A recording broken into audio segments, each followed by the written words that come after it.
ಆಕಾಶವಾಣಿ ಚೈತ್ರವನ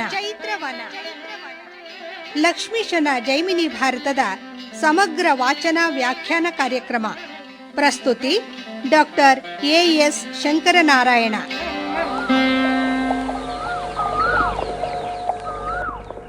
ಚೈತ್ರವನ ಕಾರ್ಯಕ್ರಮದ ಕೇಳುಗರಿಗೆಲ್ಲ ನಮಸ್ಕಾರಗಳು ಹಾಗೂ ಕಾರ್ಯಕ್ರಮಕ್ಕೆ ಆತ್ಮೀಯವಾದ ಸ್ವಾಗತ. ಪ್ರಿಯ ಕೇಳುಗರೆ, ಇಂದಿನ ಈ ಕಾರ್ಯಕ್ರಮದಲ್ಲಿ ಲಕ್ಷ್ಮೀಶನ ಜೈಮಿನಿ ಭಾರತದ 27ನೆಯ ಸಂಧಿಯ ಕೆಲ ಪದ್ಯಗಳ ವಾಚನ ಹಾಗೂ ವ್ಯಾಖ್ಯಾನವನ್ನು ಕೇಳಲಿದ್ದೀರಿ. ವಾಚನ ಮಾಡಲಿದ್ದಾರೆ ಡಾಕ್ಟರ್ ಮತ್ತೂರು ಎಸ್ ಸನತ್ಕುಮಾರ್. ವ್ಯಾಖ್ಯಾನ ಮಾಡಲಿದ್ದಾರೆ ಡಾಕ್ಟರ್ ಮಹಾಬಲೇಶ್ವರ. ವೀರವರ್ಮ ಕೃಷ್ಣಾರ್ಜುನರನ್ನು ಕುರಿತು ಹೀಗೆ ಹೇಳ್ತಾ ಇದ್ದಾನೆ.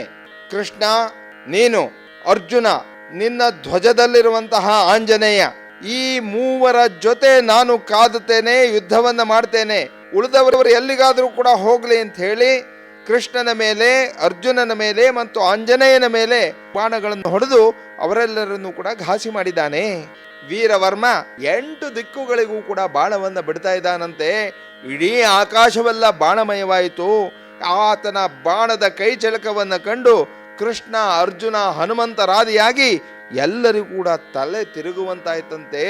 ಆಶ್ಚರ್ಯಚಕಿತರಾಗ್ತಾ ಇದ್ದಾರೆ. ಅರ್ಜುನ ವೀರವರ್ಮನ ಮೇಲೆ ಬಾಣಗಳನ್ನ ಬಿಡ್ತಾ ಇದ್ದಾನೆ. ಎಲೆ ಪಾರ್ಥ, ವಿನಯದಿಂ ನೀಂ ಬೇಡಿಕೊಂಡೊಡೆ ಮೊದಲೇ ಬಿಡುವೆ ನಶ್ವಂಗಳಂ, ಬರಿದೆ ಕಾಳಗಕ್ಕೆ ಬಲ ಸಹಿತ ಬಂದೆ, ನಮ್ಮೊಡನೆ ನೀನುರು ಬೆಗೆ ಎರಗುವರೇ ನೆಲದಾನ್ಮಾರಕಟ, ಕಲಿತನದ ಪಂಥ ಮುಂಟಾದೊಡೆ ಇದು ಸಮರಮೈಸಲೇ, ಕಾಣಬಹುದೆನುತ ಕಣೆಗಳರವತ್ತರಿಂ ಫಲುಗುಣ ಮುರಧ್ವಂಸಿವಾನರಹಯಂಗಳಂ, ಕೆಡೆಯಚ್ಚು ಬೊಬ್ಬಿರಿದನು. ಅರ್ಜುನ ವೀರವರ್ಮನಿಗೆ ಹೇಳ್ತಾ ಇದ್ದಾನೆ, ವೀರವರ್ಮ, ಕಟ್ಟಿದ ಕುದುರೆಗಳನ್ನ ಬಿಟ್ಬಿಡು ಅಂತ ಹೇಳಿ ಆತನ ಮೇಲೆ ಬಾಣಗಳನ್ನ ಸುರಿಸ್ತಾ ಇದ್ದಾನೆ. ಇಲ್ಲದೇ ಇದ್ರೆ ನೀನು ಸಂಹಾರವಾಗ್ತೀಯ, ನಿನ್ನನ್ನು ನಾಶ ಮಾಡ್ತೇನೆ ಅಂತ ಹೇಳಿ ಬಾಣಗಳನ್ನ ಬಿಟ್ಟಾಗ ಆ ವೀರವರ್ಮ ಅರ್ಜುನನ ಬಾಣಗಳನ್ನೆಲ್ಲ ಕಡಿದು ಹೇಳ್ತಾ ಇದ್ದಾನೆ, ಪಾರ್ಥ, ನೀನು ಮೊದಲೇ ವಿನಯದಿಂದ ವಿಧೇಯತೆಯಿಂದ ಕೇಳ್ಕೊಂಡಿದ್ರೆ ಬಿಟ್ಬಿಡ್ತಾ ಇದ್ದೆ. ಆದರೆ ಈಗ ಯುದ್ಧ ಭೂಮಿಗೆ ಬಂದು ಕುದುರೆಗಳನ್ನ ಬಿಡು ಅಂತ ಹೇಳಿದ್ರೆ ಅದು ಬಿಡೋಕ್ಕಾಗೋದಿಲ್ಲ. ಪರಾಕ್ರಮದ ಪಂಥ ನಿನಗಿದ್ರೆ ಯುದ್ಧ ಮಾಡಬಹುದಲ್ಲ ಅಂತ ಹೇಳಿ ವೀರವರ್ಮ ಅರ್ಜುನನ ಮೇಲೆ, ಕೃಷ್ಣನ ಮೇಲೆ ಮತ್ತು ಆಂಜನೇಯನ ಮೇಲೆ, ಅವರ ಕುದುರೆಗಳ ಮೇಲೆ 100 ಬಾಣಗಳನ್ನ ಹೊಡೆದು ಗರ್ಜಿಸ್ತಾ ಇದ್ದಾನೆ. ಅರಸ ಕೇಳು ಅವನ ಬಾಣದ ಘಾತಿಗೆ, ಅರ್ಜುನಂ ಕೊರಗಿದಂ ಮೇಲೆ ಪಲ್ಗಿರಿದ ನಾಕಪಿ, ಚಕ್ರಧರನೈದೆ ಕೈ ಮರೆದು ಆಘೆಯಂ ಸಡಿಲಿಸೆ, ರಥಾಶ್ವಂಗಳಸ್ತ್ರಗತಿಗೆ ತರಗರಿಸಲರಿಯದೆ ಓಡಿದುವು, ಒಂದು ಕಡೆಗೆ ಓಡಿದವು. ಬಳಿ ಕುರವಣಿಸಿ ಪಾಂಡವನ ಪತಾಗಿನಿಯ ಸುಭಟ ಪ್ರಕರವನರೆಯಟ್ಟಿದಂ ತಿರುಗಿ ಚಾರಿವರಿದು ಏವೇಳ್ವೆನದ್ಭುತವನು.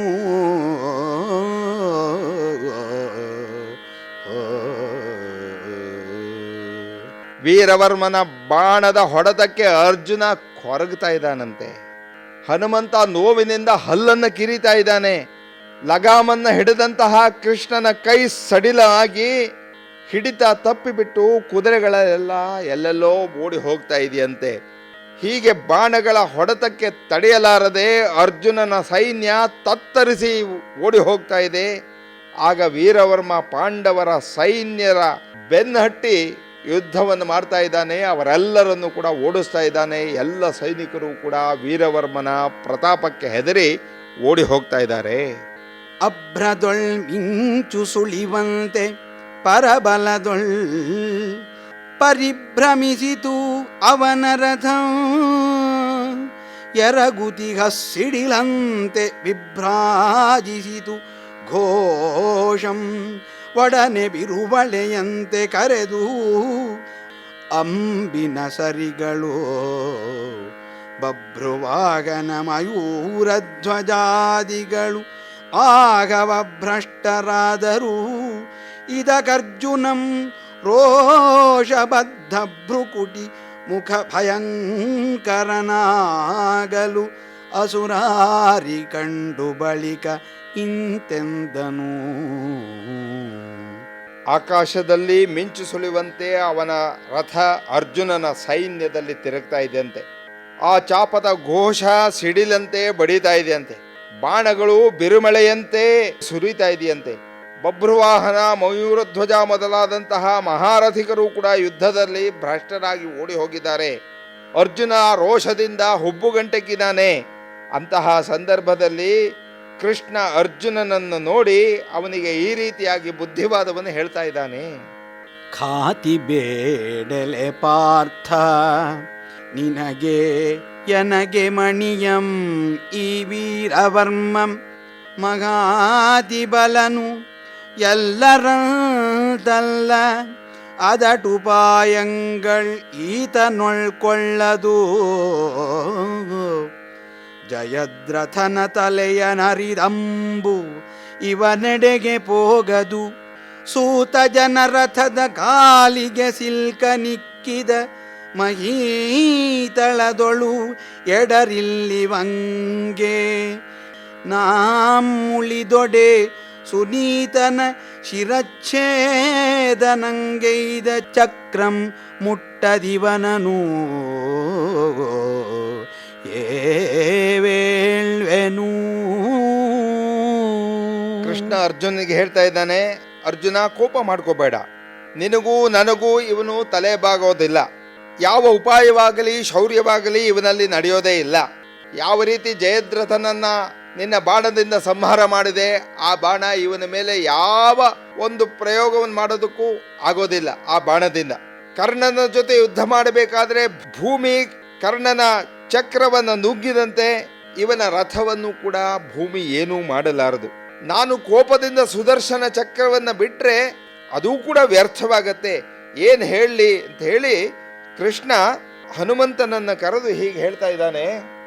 ಇಂತೆಂದು ಹರಿ ಪಾರ್ಥನಂ ನಿಲ್ಲಿಸಿ ನೋಡಿ ಹನುಮಂತನಂ ಕರೆದು ನೀನೀತನವರೂಥಮಂ ತೊಂತಿವಾಲಾಗ್ರದಿಂ ಗಗನದೊಳ್ತಿರುಪಿಡು ಮಹಾರ್ಣವಕ್ಕೆ ಭೋಗಲಿ ಎನಲು. ಎಂತಿವನ ರಥವ ನೀಡಾಡುವೆಂ ದಶವದನನಂತೆಯುಂ ಜಂಬುಮಾಲಿಯವೋಲುಂ. ರಾಮ ಸೀಮಂತಿನಿಗೆ ಕಾವಲಿರ್ದ ಅಸುರೆಯರ ತೆರದೊಳಂ ಈತ ಖಳನಲ್ಲ. ಎಂತು ಬಾಲಾಗ್ರದಿಂ ರಥವ ನೀಡಾಡುವೆಂ ಎಂದನು. ಅರ್ಜುನ, ಈ ವೀರವರ್ಮನನ್ನ ಯಾರಿಂದಲೂ ಸೋಲಿಸೋದಕ್ಕಾಗೋದಿಲ್ಲ. ನಿನ್ನ ಬಾಣವಾಗಲಿ ನನ್ನ ಚಕ್ರವಾಗಲಿ ಯಾವುದೂ ಕೂಡ ಇವನ ಮೇಲೆ ಪರಿಣಾಮವನ್ನು ಬೀರೋದಿಲ್ಲ ಅಂತ ಹೇಳಿ ಆಂಜನೇಯನನ್ನ ಕರೆದು ಇವನ ರಥವನ್ನು ನಿನ್ನ ಬಾಲದ ತುದಿಯಿಂದ ಸುತ್ತಿ ಆಕಾಶಕ್ಕೆ ಎಸಿ, ಇದು ತಿರುಗಿ ತಿರುಗಿ ತಿರುಗಿ ಸಮುದ್ರದಲ್ಲಿ ಬೀಳಲಿ, ನೀನು ಎಸಿ ಅಂತ ಆಜ್ಞೆ ಮಾಡಿದಾಗ ಆಂಜನೇಯ ಹೇಳ್ತಾ ಇದ್ದಾನಂತೆ, ಕೃಷ್ಣ, ಈತನ ರಥವನ್ನು ನಾನು ಹೇಗೆ ಎತ್ತಿ ಎಸೆಯಲಿ?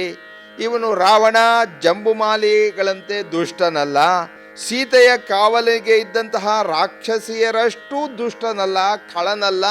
ಇವನನ್ನು ನಾನು ಹೇಗೆ ಎಸೆಯಲಿ, ಇವನ ಮೇಲೆ ಹೇಗೆ ಅಪಚಾರವನ್ನು ಮಾಡಲಿ ಅಂತ ಆಂಜನೇಯ ಕೇಳಿದಾಗ ಆಂಜನೇಯನನ್ನು ಕುರಿತು ಕೃಷ್ಣ ಹೇಳ್ತಾ ಇದ್ದಾನೆ. ವಾಯುಸುತ ಶಂಕೆ ಬೇಡ ಎನ್ನಾಜ್ಞೆ ಧರ್ಮದ ಸಹಾಯಮಿದು. ನಿನಗೆ ಯಮಗೆ ಬೇಕಾದ ಕಜ್ಜಮೆಂದು ಆಯದು ಕುಲಾಧಿಪಂ ನೇಮಿಸಿದೊಡೆ. ಆ ಕಪಿವರಂ ತನ್ನ ವಾಲಧಿಯನು ಆಯತಂಗೈದು ಸಾರಥಿ ಕುದುರೆಗಳ್ ಸಹಿತ ಅಜೇಯನಾಗಿಗ ನೃಪನ ರಥಮಂ ತೊಡರ್ದು ಆಂಜನೇಯಂ ನಭಸ್ಥಳಕ್ಕೆ ಚಿಗಿದಂ ಪಯೋನಿಧಿಗೆ ಬಿಸುಡುವ ಉದ್ಯೋಗದಿಂದೇ.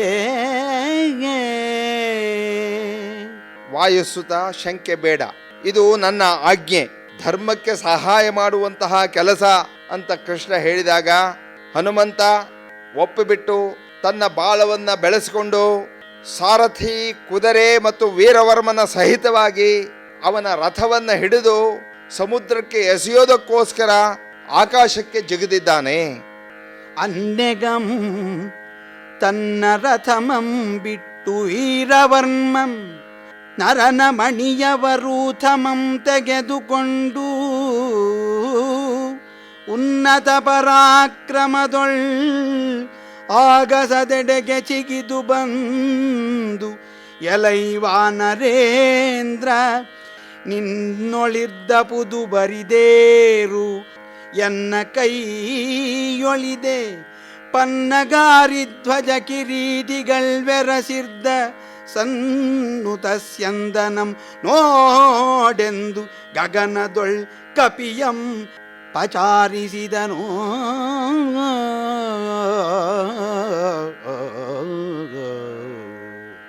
ಯಾವಾಗ ಆಂಜನೇಯ ಆ ವೀರವರ್ಮನ ರಥವನ್ನ ಸಾರಥಿ ಕುದುರೆ ಸಹಿತವಾಗಿ ಸಮುದ್ರಕ್ಕೆ ಎಸೆಯಲು ಆಕಾಶಕ್ಕೆ ಹಾರಿದನೋ ಅಷ್ಟರಲ್ಲಿ ವೀರವರ್ಮ ತನ್ನ ರಥವನ್ನ ಬಿಟ್ಟು ಅರ್ಜುನನ ಮಣಿರಥವನ್ನ ಹಿಡಿದು ಪರಾಕ್ರಮದಿಂದ ಆಕಾಶಕ್ಕೆ ಜಿಗಿದು ಹನುಮಂತನಿಗೆ ಹೇಳ್ತಾ ಇದ್ದಾನೆ, ಎಲೈ ಕಪೀಂದ್ರ, ನಿನ್ನ ಕೈಯಲ್ಲಿರೋದು ಬರಿಯ ರಥ, ನನ್ನ ಕೈಯಲ್ಲಿ ಕೃಷ್ಣಾರ್ಜುನರ ಉತ್ತಮವಾದ ಮಣಿಮಯದಿಂದ ಕೂಡಿರುವಂತಹ ರಥ ಇದೆ ನೋಡು ಅಂತ ಹೇಳಿ ಹನುಮಂತನನ್ನ ಹೀಯಾಳಿಸ್ತಾ ಇದ್ದಾನೆ. ಎಲೆಕೀಶ ಎಲ್ಲಿಗೆನ್ನವರೂಥಮಂ ಬೀರ್ವೆ ಅಲ್ಲಿಗೀಡಾಡುವೆಂ ಸವ್ಯಸಾಚಿಯ ರಥವನು ಅಲ್ಲದೊಡೆ ಪಾಲ್ಗಡಲ ಶೇಷ ತಲ್ಪದೊಳೆ ಮೆರೆವ ಇಂದಿರಾದೇವಿ ತನ್ನ ವಲ್ಲಭನ ನಗಲ್ದು ಪಾರ್ಥನ ಭಕ್ತಿಗೊಲಿದಿರಲ್ ತಲ್ಲಣಿಸಿ ವಿರಗದಿಂ ತಪಿಸುತಿಗಳು ಆರಮೆಗೆ ನಲ್ಲ ನೊಡಗೂಡುವಂತೆ ಅಮೃತಾಬ್ಧಿಗಿಡುವೆನು ಎಂದು ಉಬ್ಬಿದಂ ಭೂಪಾಲನು. ಎಲೈ ಕಪೀಂದ್ರ, ಈ ನನ್ನ ರಥವನ್ನ ನೀನು ಎಲ್ಲಿಗೆ ಎಸೆಯುತ್ತೀಯೋ ಅಲ್ಲಿಗೆ ಈ ಕೃಷ್ಣಾರ್ಜುನರ ರಥವನ್ನು ಕೂಡ ಅಲ್ಲಿಗೆ ಎಸೀತೇನೆ, ನೋಡ್ತಾ ಇರೋ. ಇಲ್ಲದೆ ಇದ್ರೆ ಕ್ಷೀರ ಸಮುದ್ರದಲ್ಲಿ ಲಕ್ಷ್ಮಿಗೆ ಒಬ್ಬಳೇ ಇದ್ದಾಳೆ, ವಿರಹ ವೇದನೆಯಿಂದ ಪರಿತಪಿಸ್ತಾ ಇದ್ದಾಳೆ. ಭಕ್ತರ ಭಕ್ತಿಗೆ ಮೆಚ್ಚಿ ಕೃಷ್ಣ ಇಲ್ಲಿಗೆ ಬಂದ್ಬಿಟ್ಟಿದ್ದಾನೆ ಅರ್ಜುನ್ ಜೊತೆಗೆ. ಅವಳ ವಿರಹ ವೇದನೆಯನ್ನು ನಾನು ಹೋಗಲಾಡಿಸ್ತೇನೆ. ಕೃಷ್ಣ ಆ ಕ್ಷೀರ ಸಮುದ್ರದಲ್ಲಿ ಬೀಳೋ ಹಾಗೆ ನಾನು ಮಾಡ್ತೇನೆ ಅಂತ ಹೇಳಿ ವೀರವರ್ಮ ಅತ್ಯಂತ ರೋಷಾಯುಕ್ತನಾಗಿ ಅವರ ರಥವನ್ನ ಎಸೀತಾ ಇದ್ದಾನೆ.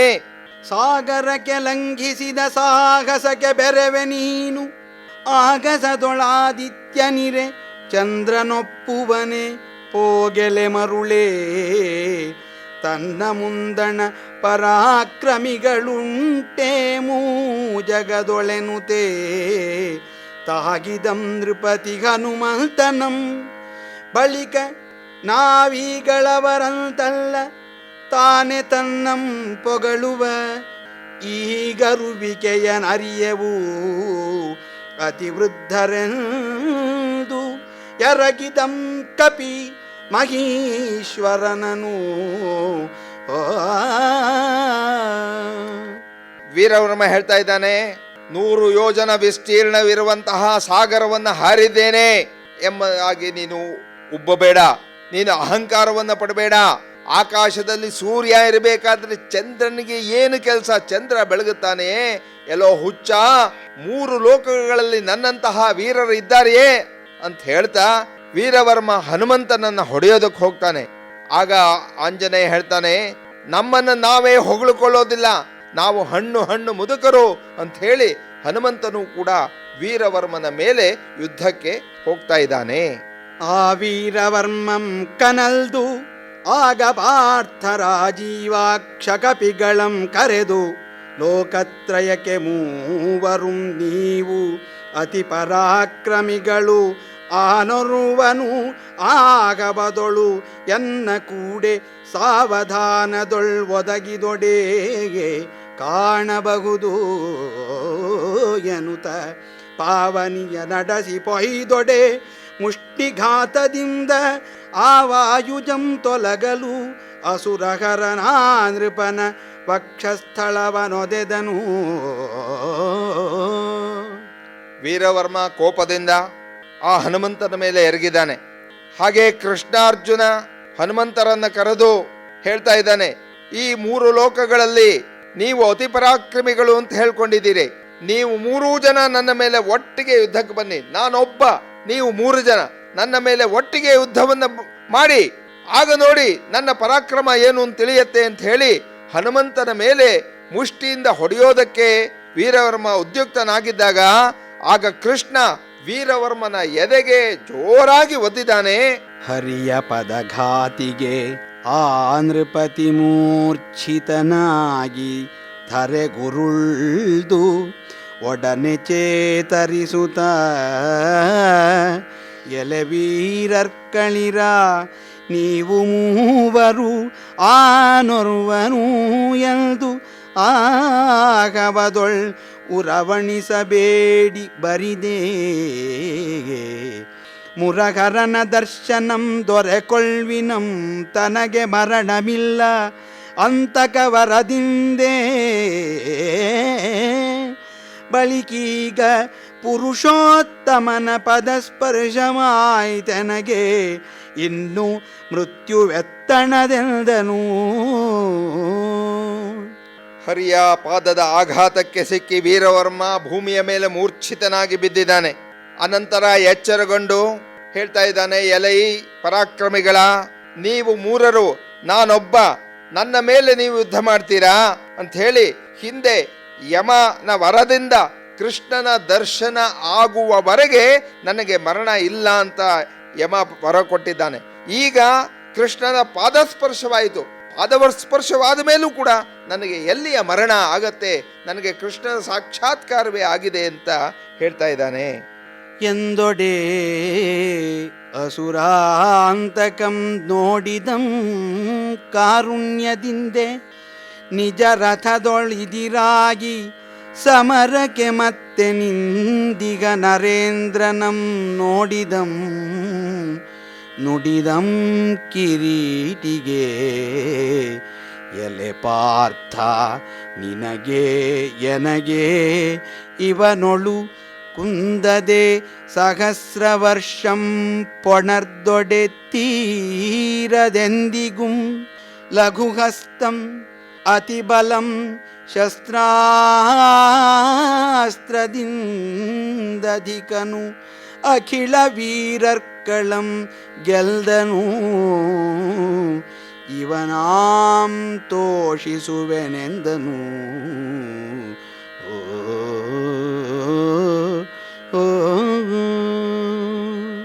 ವೀರವರ್ಮ ಎಚ್ಚೆತ್ತು ಮತ್ತೆ ಹೇಳ್ತಾ ಇದ್ದಾನೆ, ಪರಮಾತ್ಮನ ಪಾದಸ್ಪರ್ಶದಿಂದ ನನಗೆ ಮರಣ ಎಲ್ಲಿಯದು ಅಂತ ಹೇಳಿದಾಗ ಪುನಃ ವೀರವರ್ಮ ತನ್ನ ರಥದಲ್ಲಿ ಕುಳಿತು ಅವರಿಗೆ ಎದುರಾಗಿ ಯುದ್ಧಕ್ಕೆ ನಿಂತಿದ್ದಾನೆ.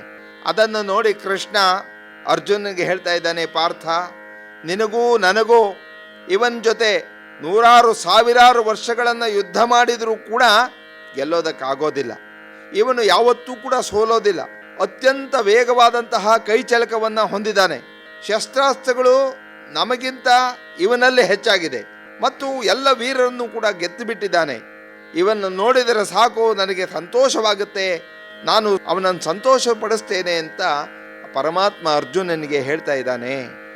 ದೇವಾ ನೀನಾವನಂ ತೋಷಿಸುವೆ ಜಗದೊಳು, ಅವನೇ ವಿಜಯಿ ಮೇಣವನೇ ಬಲವಂತನೆಂದೊಡೆ ಇನ್ನೀ ವಸುಮತೀಶ್ವರಂ ದುರದೊಳು ಎನ್ನಾಳ್ತನಕ್ಕೆ ಸೋಲ್ದಪನೆ ಸಾಕಿದೆಂದ ಶ್ರೀವಲ್ಲಭನೊಳು ಅರ್ಜುನಂ ಪೇಳ್ದೊಡೆ ಆ ಮಾತನು ಆ ವೀರವರ್ಮಕಂ ಕೇಳ್ದು ಮಿಗೆ ಮೆಚ್ಚಿ ಗಾಂಡೀವಿಗಭಿವಂದಿಸಿ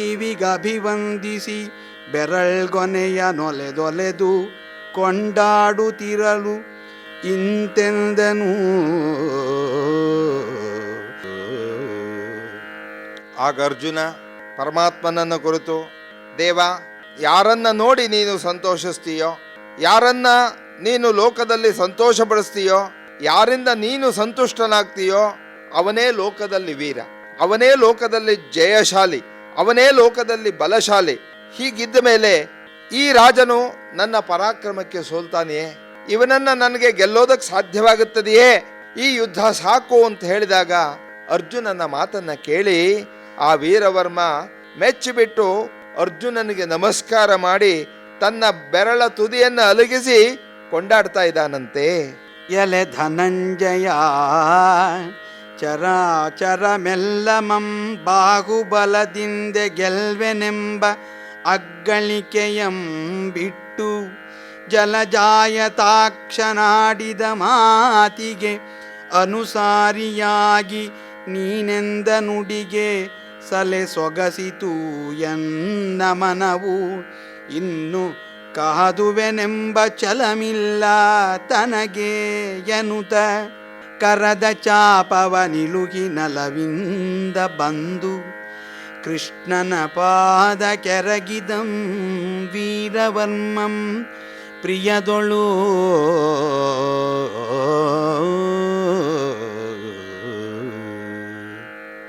ಅರ್ಜುನ ಹೇಳ್ತಾ ಇದ್ದಾನೆ, ದೇವ, ನೀನ್ ಅವನಂ ತೋಷಿಸುವೆ ಜಗದೊಳ್, ಅವನೇ ವಿಜಯಿ, ಮೇಣವನೇ ಬಲವಂತ.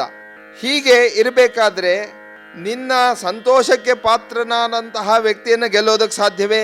ಅವನೇ ಜಯಶಾಲಿ, ಅವನೇ ಬಲಶಾಲಿ ಅಂದಮೇಲೆ ನಾನು ಯುದ್ಧ ಮಾಡೋದಿಲ್ಲ ಅಂತ ಹೇಳಿದಾಗ ಆ ಮಾತನ್ನ ಕೇಳಿ ವೀರವರ್ಮ, ಅರ್ಜುನ, ಚರಾಚರಗಳೆಲ್ಲವನ್ನೂ ಕೂಡ ಗೆಲ್ಲುತ್ತೇನೆ ಎಂಬ ಅಭಿಮಾನ ಹಿರಿಮೆಗಳನ್ನೆಲ್ಲ ಬಿಟ್ಟು ಕೃಷ್ಣನ ಮಾತಿಗೆ ಅನುಸಾರವಾಗಿ ನೀನು ಹೇಳಿದ ಮಾತಿಗೆ ನನ್ನ ಮನಸ್ಸು ಸೋತಿದೆ, ನನ್ನ ಮನಸ್ಸು ಸಂತೋಷಗೊಂಡಿದೆ, ಯುದ್ಧ ಮಾಡಬೇಕು ಎಂಬಂತಹ ಛಲ ನನಗೂ ಇಲ್ಲ ಅಂಥೇಳಿ ಕೈಯಲ್ಲಿದ್ದಂತಹ ಬಿಲ್ಲನ್ನು ಕೆಳಗೆ ಇಟ್ಟು ಸಂತೋಷದಿಂದ ಬಂದು ಕೃಷ್ಣನ ಪಾದಗಳಿಗೆ ಸಾಷ್ಟಾಂಗ ಪ್ರಣಾಮಗಳನ್ನ ವೀರವರ್ಮ ಮಾಡ್ತಾ ಇದ್ದಾನೆ.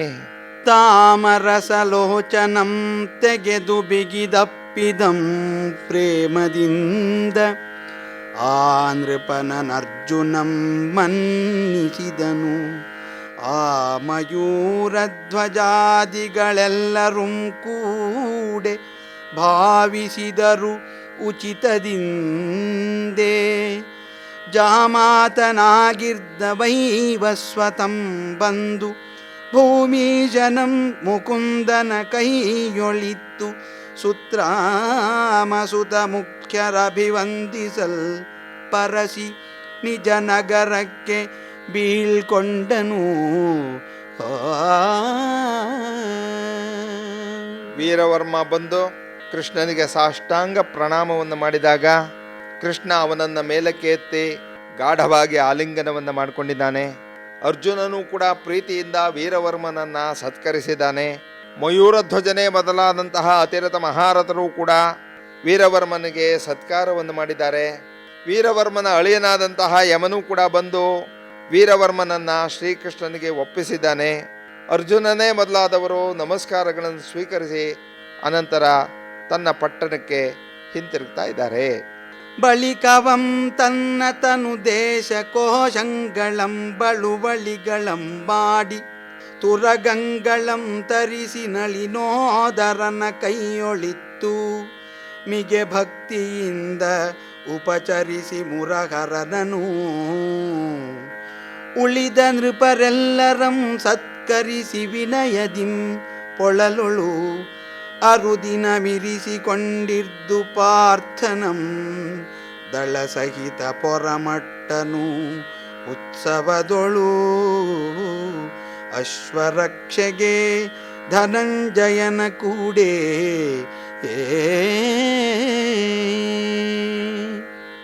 ವೀರವರ್ಮನ ಅಳಿಯನಾದಂತಹ ಯಮ ವೀರವರ್ಮನನ್ನು ಕೃಷ್ಣನಿಗೆ ಒಪ್ಪಿಸಿಬಿಟ್ಟು ತನ್ನ ಪಟ್ಟಣಕ್ಕೆ ಹೋದ ಮೇಲೆ ವೀರವರ್ಮ ತನ್ನಲ್ಲಿರುವಂತಹ ಸಮಸ್ತವನ್ನು ಕೂಡ ಧನ ಕನಕಾದಿ ವಸ್ತುಗಳನ್ನು ಕೂಡ ತನ್ನಲ್ಲಿರುವಂತಹ ದೇಶಕೋಶಗಳನ್ನು ಕೂಡ ಶ್ರೀಕೃಷ್ಣನಿಗೆ ಬಳುವಳಿಯಾಗಿ ಕೊಟ್ಟಿದ್ದಾನೆ. ತಾನು ಕಟ್ಟಿ ಹಾಕಿದಂತಹ 2 ಕುದುರೆಗಳನ್ನು ಕೂಡ ಅವನಿಗೆ ಕೊಟ್ಟಿದ್ದಾನೆ. ಭಕ್ತಿಯಿಂದ ಅವನನ್ನು ಉಪಚರಿಸಿದ್ದಾನೆ ಮತ್ತು ಕೂಡ ಕೃಷ್ಣನನ್ನು ಉಳಿದ ರಾಜರನ್ನು ವಿನಯದಿಂದ ಅತ್ಯಂತ ಶ್ರೇಷ್ಠವಾದ ರೀತಿಯಲ್ಲಿ ಸತ್ಕರಿಸಿದ್ದಾನೆ, ಉಪಚರಿಸಿದ್ದಾನೆ.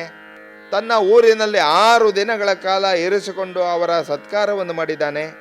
ಅನಂತರ ಅರ್ಜುನಾದಿಗಳು ಮುಂದಕ್ಕೆ ಹೊರಟಾಗ ತಾನೂ ಕೂಡ ಆ ಯಾಗಾಶ್ವಗಳ ರಕ್ಷಣೆಗೆ ಮುಂದಕ್ಕೆ ಅವರ ಜೊತೆ ಹೆಜ್ಜೆಯನ್ನು ಹಾಕಿದ್ದಾನೆ.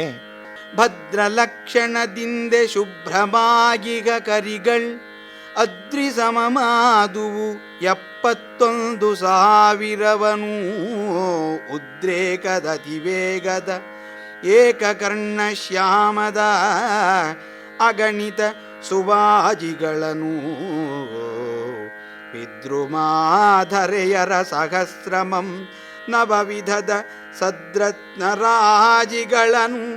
ಎಂಟೆಡೆಯೊಳೊಗೆದ ವಿಲಸದೃಚಿರ ಮುಕ್ತ ಫಲಂಗಳಂ ಕೊಟ್ಟು ನರನೊಡನೆ ಅವಂ ಪೊರಮಟ್ಟನು. ವೀರವರ್ಮ ಅರ್ಜುನನಿಗೆ ಕಪ್ಪ ಕಾಣಿಕೆಗಳನ್ನು ಕೊಡ್ತಾ ಇದ್ದಾನೆ. 1000 ಭದ್ರ ಗಜಗಳನ್ನು, ಎಷ್ಟು ಅಂತ ಹೇಳಿದ್ರೆ 71,000 ಶುಭ ಲಕ್ಷಣಗಳಿಂದ ಕೂಡಿರುವ ಬೆಟ್ಟದಂತೆ ಇರುವಂತಹ ಪರ್ವತೋಪಮವಾಗಿರುವಂತಹ ಭದ್ರ ಗಜಗಳನ್ನು ಕೊಟ್ಟಿದ್ದಾನೆ.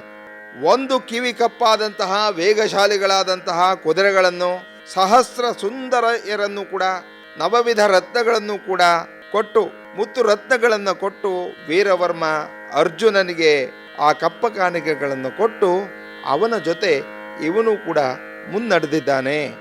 ಸಾರಸ್ವತಾಖ್ಯಪುರದಿಂದೆ ಬಳಿಗರ್ಜುನಂ ವೀರವರ್ಮ ಕ್ಷಿತಿಪನಂ ಕೂಡಿಕೊಂಡು ಆ ಮಯೂರಧ್ವಜಾದಿಗಳ್ ವೆರಸಿ ಪಡೆ ಸಹಿತ ಕುದುರೆಗಳೊಡನೆ ನಡೆಯೆ ಮುಂದೆ ಘೋರನಕ್ರಾಕುಲದ ಪೆರ್ಮಡುಗಳಿಂದೆ ಗಂಭೀರಮಾಗಿಗ ಮಗಾನವಮಿರ್ದುದೊಂದು ಅದಂ ಭೂರಿಪೋತ ಪ್ರಕರದಿಂ ಕಳೆದನು ಅಮರನಗರಿ ಶ್ರೀಶನ ಆಜ್ಞೆಯಿಂದೇ.